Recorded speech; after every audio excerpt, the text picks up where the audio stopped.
Bismillahirrahmanirrahim.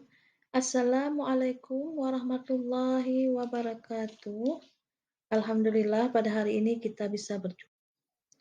Baiklah, sebelum belajar seperti biasanya kita akan baca doa terlebih dahulu. Bismillahirrahmanirrahim. Rabbi zidni ilman warzuqni fahma. Dalam pembelajaran akidah akhlak kita kali ini, kita akan belajar tentang kisah keteladanan sahabat, yaitu Abdurrahman bin Auf. Di mana tujuan pembelajaran ini, setelah mempelajari kisah keteladanan Abdurrahman bin Auf, diharapkan siswa dapat menceritakan riwayat singkat dari Abdurrahman bin Auf, dapat mengidentifikasi sifat-sifat teladan yang dicontohkan, dan menerapkan sifat-sifat tersebut dalam kehidupan sehari-hari.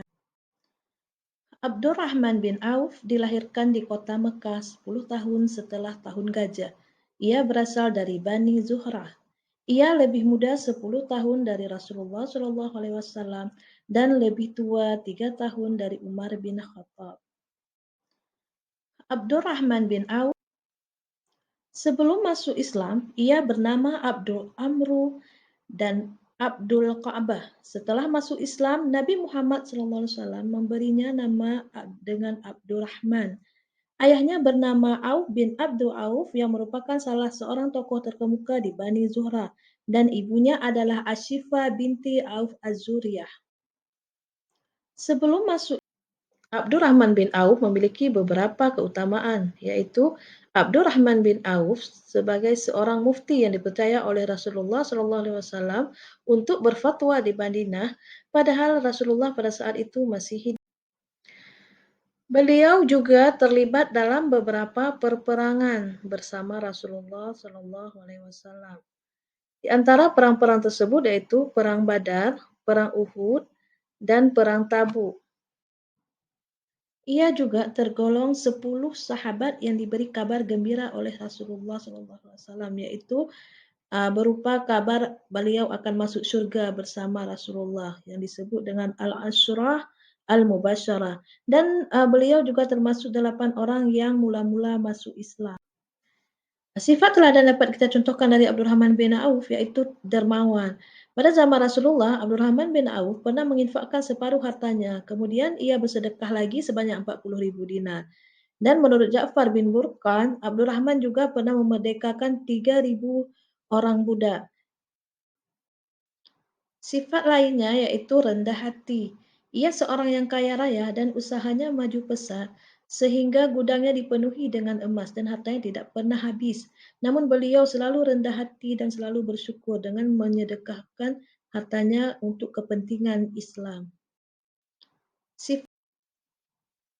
Ia juga memiliki sifat rela berkorban. Ia juga dikenal sebagai sosok sahabat yang rela berkorban demi mempertahankan Islam. Ia turut terlibat dalam beberapa peperangan seperti Perang Badar dan Perang Uhud, juga dalam Perang Tabuk. Ia juga seorang yang zuhud. Walaupun ia memiliki banyak harta, dan harta itu selalu ia infakkan di jalan Allah, ia pergunakan harta itu untuk kebahagiaannya di akhirat nanti. Namun dia selalu mengintrospeksi diri, bahkan dia menangisi akan hartanya tersebut. Abdurrahman bin Auf wafat pada usia 75 tahun. Pada saat itu merupakan tahun ke-32 setelah beliau hijrah, dan ia dimakamkan di pemakaman Baqi. Ketika Abdurrahman bin Auf wafat, ia meninggalkan sebongkah emas yang kemudian dipotong dengan kampak, sehingga tangan orang-orang yang memotongnya menjadi kasar. Ia juga meninggalkan 4 orang istri yang masing-masing mendapatkan bagian sebesar 80.000 dinar. Ia juga meninggalkan 1.000 ekor unta, 3.000 ekor kambing, dan 100 ekor kuda. Demikianlah penjelasan singkat tentang Abdurrahman bin Auf. Semoga apa yang beliau contohkan kepada kita, sifat-sifat beliau tersebut dapat kita terapkan dalam kehidupan sehari-hari. Seperti sifat dermawan, sifat rendah hati, sifat rela berkorban, dan bagaimana zuhudnya beliau dalam melakukan segala sesuatu.